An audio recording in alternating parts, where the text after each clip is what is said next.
اعوذ باللہ من الشیطان اللعین الرجیم بسم اللہ الرحمن الرحیم اللہم صلی علی محمد وآل محمد وعجل فرجہم۔ قال امام علی رضا علیہ السلام الحمدللہ الذی جعلنا من المتمسکین بولایت امیر المومنین علی بن ابی طالب علیہ السلام۔ سامعین محترم، مومنین و مومنات، سب سے پہلے آپ کی خدمت میں جشن عید ولایت، عید غدیر، ولایت امیر المومنین کی بہت بہت مبارکباد پیش کرتا ہوں۔ امام علی رضا علیہ السلام فرماتے ہیں کہ جب ایک دوسرے سے ملو، عید غدیر والے دن ملاقات کرو تو یہ کلمہ کہہ کے، یہ جملہ کہہ کے ایک دوسرے کے گلے ملو کہ الحمدللہ الذی جعلنا من المتمسکین بولایت امیر المومنین علی علیہ السلام، کہ تمام تعریفیں اس خدا کے لیے ہیں کہ جس نے ہمیں امیر المومنین علی بن ابی طالب علیہ السلام کی ولایت سے متمسک رہنے والوں میں سے قرار دیا ہے۔ عید غدیر کے دن کے چند ضروری اعمال ہیں جن کی خدمت جو میں آپ کی خدمت میں پیش کرنا چاہ رہا ہوں، اور التماس کرتا ہوں کہ عید غدیر والے دن یہ اعمال ضرور انجام دیے جائیں۔ ایک لمبی تفصیل ہے ان اعمال کی، لیکن میں مختصر لیکن جو اہم اعمال ہیں ان کے پہلے نام گنوا دیتا ہوں اور اس کے بعد ان کی تھوڑی سی وضاحت کر دوں گا کہ عید غدیر والے دن نماز پڑھنی ہے، عید غدیر والے دن روزہ رکھنا ہے، اس روزے کی بڑی عظمت ہے، اس کے ساتھ غسل کرنا ہے، زیادہ صلوات پڑھنی ہے، دعائے ندبہ ہے، اور اس کے ساتھ ساتھ جو ہے مومنین کو تحفہ دینا ہے، اپنی فیملی پہ زیادہ خرچ کرنا ہے، اور پورا دن جو ہے وہ عبادت میں گزارنا ہے۔ اور روایات میں ہے امام صادق علیہ السلام نے ایک اہم ترین عمل ذکر کیا ہے کہ جو عمل ہر عمل سے افضل ہے، انشاءاللہ تعالی اس عمل کو ضرور انجام دیجئے، اور وہ عمل میں یہ ساری باتیں بتا کر آپ کو سمجھانے کی کوشش کرتا ہوں تاکہ وہ اہم ترین عمل جو ہے وہ آپ نے ضرور کرنا ہے، اور اس کے انجام دینے سے جو ثواب اور جو پروردگار کا لطف انسان کو حاصل ہونا ہے، ہر مومن کو چاہیے کہ امام صادق آل محمد کا وہ عمل ضرور کرے۔ روایات میں ملتا ہے کہ جو شخص عید غدیر کے دن 2 رکعت نماز پڑھتا ہے اسے 1,00,000 حج اور 1,00,000 عمرے کا ثواب حاصل ہوتا ہے۔ اور یہ نماز پڑھنی کس طرح سے ہے؟ 2 رکعت نماز یوم عید غدیر پڑھتا ہوں یا پڑھتی ہوں قربتاً الی اللہ تعالی، اور اس میں یہ نماز زوال سے آدھا گھنٹہ پہلے، زوال اول سے آدھا گھنٹہ پہلے آپ نے پڑھنی ہے۔ الحمد کے بعد 10 مرتبہ سورہ توحید، 10 مرتبہ آیت الکرسی اور 10 مرتبہ انا انزلنا کی تلاوت کرنی ہے۔ پہلی اور دوسری رکعت میں اسی طرح سے ہی آپ نے اسے پڑھنا ہے۔ جو شخص یہ نماز پڑھے گا اسے 1,00,000 حج، 1,00,000 عمرہ، اور دنیا اور آخرت کی جو بھی اس کی حاجت ہے وہ خدا سے طلب کرے، پروردگار بہت آسانی سے اس کی حاجتیں پوری کر دے گا۔ اس کے ساتھ ساتھ دوسرا اہم عمل روزہ ہے۔ روزے کے متعلق امام صادق علیہ محمد علیہ السلام کی روایت موجود ہے۔ امام فرماتے ہیں جو شخص عید غدیر کا روزہ رکھتا ہے گویا کہ اس نے پوری دنیا کی عمر کے مطابق جو ہے وہ روزہ رکھ لیا ہے، یعنی اسے اول انسان سے زندگی ملی ہے قیامت تک، اور اول سے لے کے آخر تک جب اسے زندگی ملی ہے اس نے ہر روز روزہ رکھا ہے۔ اتنا روزہ رکھنے کا ثواب اس انسان کو حاصل ہوگا کہ جو عید غدیر کا روزہ رکھے گا۔ اور یاد رہے کہ جن کے اوپر قضا روزے ہیں وہ مستحب روزہ نہیں رکھ سکتے، بلکہ وہ قضا روزے کی نیت کریں گے، اور انشاءاللہ تعالی پروردگار انہیں عید غدیر کے روزے کا ثواب بھی ضرور دے گا۔ عید غدیر والے دن جو ہے وہ انسان کو غسل کرنا چاہیے، غسل کرنے کا بھی بہت زیادہ ثواب ہے۔ روایات میں موجود ہے کہ رسول اسلام صلی اللہ علیہ وآلہ وسلم نے عید غدیر والے دن باقاعدہ تقاضا کیا ہے کہ لوگ جو ہے اس عید کی خوشیوں کو منائیں، روزے عید غدیر محمد و آل محمد پہ زیادہ سے زیادہ درود و سلام پڑھا جائے، اور ان کے دشمنوں پہ لعنت بے شمار کی جائے۔ امام علی علیہ السلام فرماتے ہیں کہ روز عید غدیر اللہ تعالیٰ کی نعمتیں ایک دوسرے کو تم ہدیہ دو، تحفہ دو، مومن پہ احسان کرے اسے تحفہ دے کے اس کا بہت زیادہ ثواب ہے۔ اس کے ساتھ ساتھ روز عید غدیر جو شخص کسی مومن پہ احسان کرتا ہے اس کے مال میں جو ہے وہ برکت اور اضافہ کر دی جاتا ہے۔ اور بالخصوص ایک اہم عمل جو شخص روز عید غدیر اپنے بیوی بچوں کے اوپر خرچ کرتا ہے تو خداوند عالم اس کے مال کو زیادہ کر دیتا ہے۔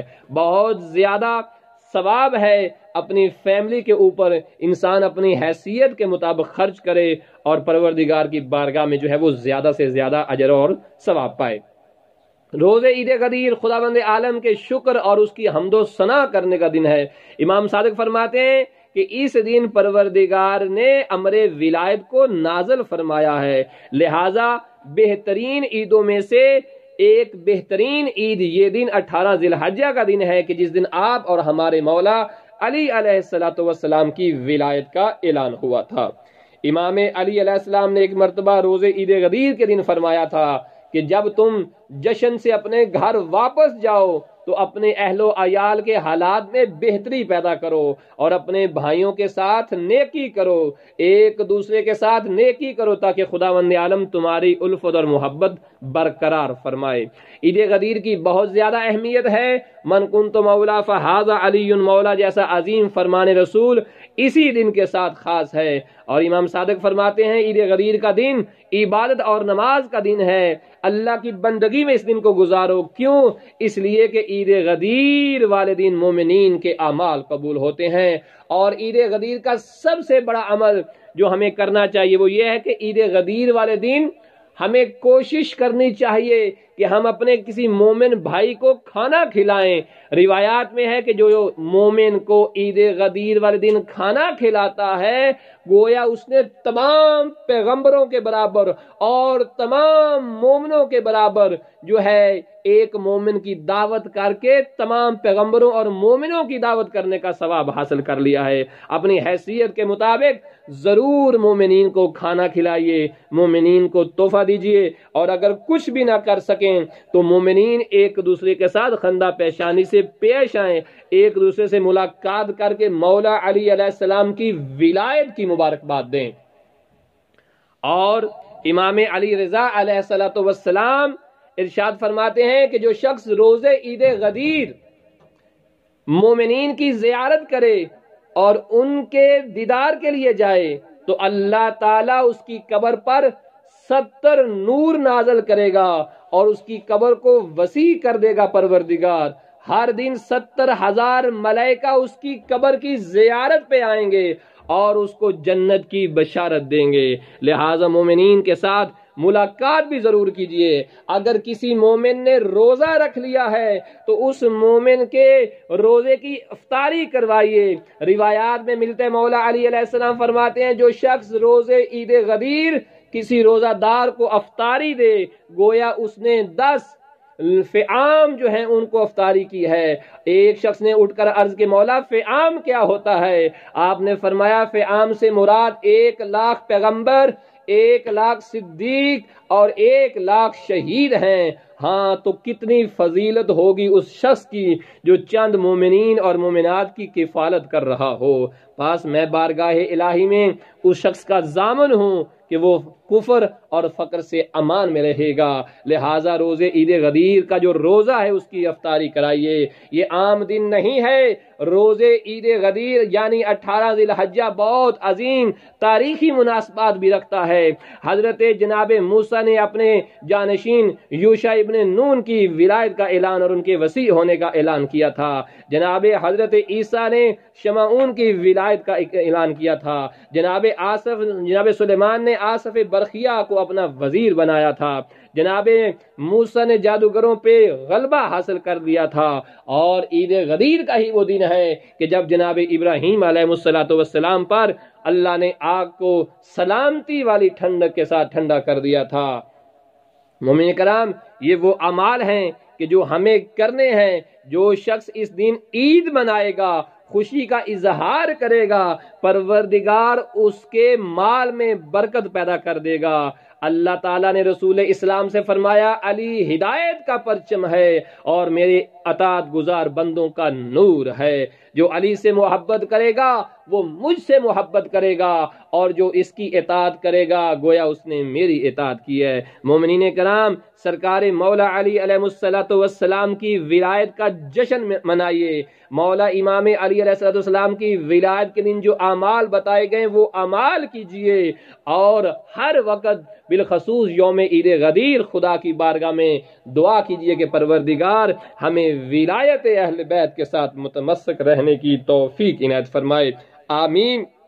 جہاں بہت زیادہ ہمارے ہاں روایات میں تاکید کی گئی ہے، وہاں یہ تاکید کی گئی ہے کہ ہمیں چاہیے کہ ہم عید غدیر اور مبالغہ کے دن بھی دعائے ندبہ پڑھ کے امام زمانہ علیہ السلام کی بارگاہ میں جو ہے وہ توسل کریں، اور امام سے ان کے جد امجد سرکار علی ابن ابی طالب علیہ السلام کی ولایت کے صدقے اپنے ایمان کی سلامتی اور محبت اہل بیت کا جو ہے وہ تقاضا کریں۔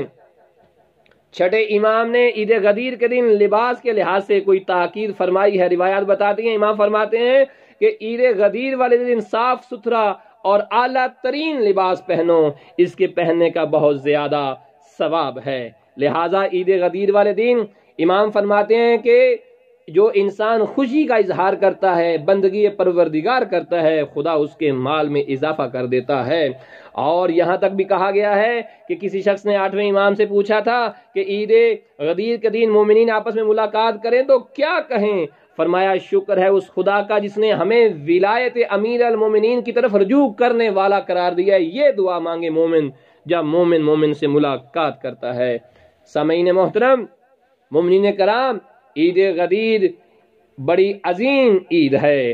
یہ وہ دن ہے کہ خدا قیامت کے دن اس شخص پر نظر رحمت ڈالے گا کہ جو عید والے دن مومنین کے چہروں کو مسکرا کر دیکھے گا، اس کی 1000 حاجتیں پوری کر دے گا، جنت میں اس کے لیے سفید موتیوں کا ایک محل تیار کیا جائے گا اور اس کے چہرے کو خوبصورت بنا دے گا، جو عید غدیر والے دن مومنین کو مسکرا کر ملتا ہے۔ لہذا اس عظیم دن میں زیادہ سے زیادہ استفادہ کیجئے، اور اس دن سے استفادہ کر کے اپنے لیے اور مومنین کے لیے زیادہ سے زیادہ دعائیں مانگیں، اور دعائیں مانگنے کے ساتھ ساتھ بالخصوص یہ دعا مانگیں کہ پروردگار امام زمانہ علیہ السلام کے ظہور میں تعجیل فرمائے۔ جب آپ مومنین کے ساتھ ملاقات کریں گے اور ملاقات کرنے والے مومن کی قبر پہ 70 نور کی جو ہے وہ برسات ہو جائے گی، 70,000 فرشتے اس کی قبر میں ہر روز اللہ کا سلام اور تحائف لے کے آئیں گے۔ اس کے ساتھ ساتھ آپ دنیا کے جس کونے میں بھی ہوں زیارت امین اللہ ضرور پڑھیں، اور اگر انٹرنیٹ کی دنیا سے آپ استفادہ کرنا چاہتے ہیں تو ہمارے ساتھ جو ہے وہ آپ جڑ جائیے۔ عید غدیر والے دن یعنی جب نجف اشرف کی سرزمین پہ عید غدیر بروز ہفتہ ہوگی، پاکستانی وقت کے مطابق 5 بجے اور عراقی وقت کے مطابق 3 بجے ہم آپ کو نجف اشرف سے مولا علی علیہ السلام کی زیارت لائیو کروائیں گے، اور آپ تجدید بیت غدیری کا اگر اظہار کرنا چاہتے ہیں تو آپ آنکھوں سے دیکھ کر اس مولا کی قبر مبارک کی زیارت کیجئے، اور من کنت مولا فہذا علی مولا کا نعرہ لگائیے۔ پروردگار ہمیں غدیر کے اعمال انجام دینے کی توفیق عنایت فرمائے اور اس سے بہترین استفادہ کرنے کی توفیق عنایت فرمائے۔ سب سے اہم عمل پھر گزارش کر دوں، جتنا ہو سکے صلوات پڑھیں، جتنی ہو سکے مولا علی کے ولایت کے جو منکر ہیں ان پہ لعنت بے شمار کیجئے، تاکہ اللہ اور اللہ کا رسول راضی ہو جائیں، اہل بیت راضی ہو جائیں۔ والحمدللہ رب العالمین، الحمدللہ الذی جعلنا من المتمسکین بولایت علی ابن ابی طالب علیہ السلام۔ اپنی دعاؤں میں خاص یاد فرمائیے بندہ گناہگار کے والد بزرگوار مرحوم کو، اور بالخصوص پیش رفت اخلاق کی پوری تنظیم کو، اور ان کے مرحومین کے لیے بھی دعا ضرور فرمائیے گا۔ آخر میں بندہ گنہگار کے والد بزرگوار سید سخی حسین کے لیے سورۃ فاتحہ 3 دفعہ قل اللہ کی التماس ہے۔ بسم اللہ الرحمن الرحیم، الحمدللہ رب العالمین، الرحمن الرحیم، مالک یوم الدین۔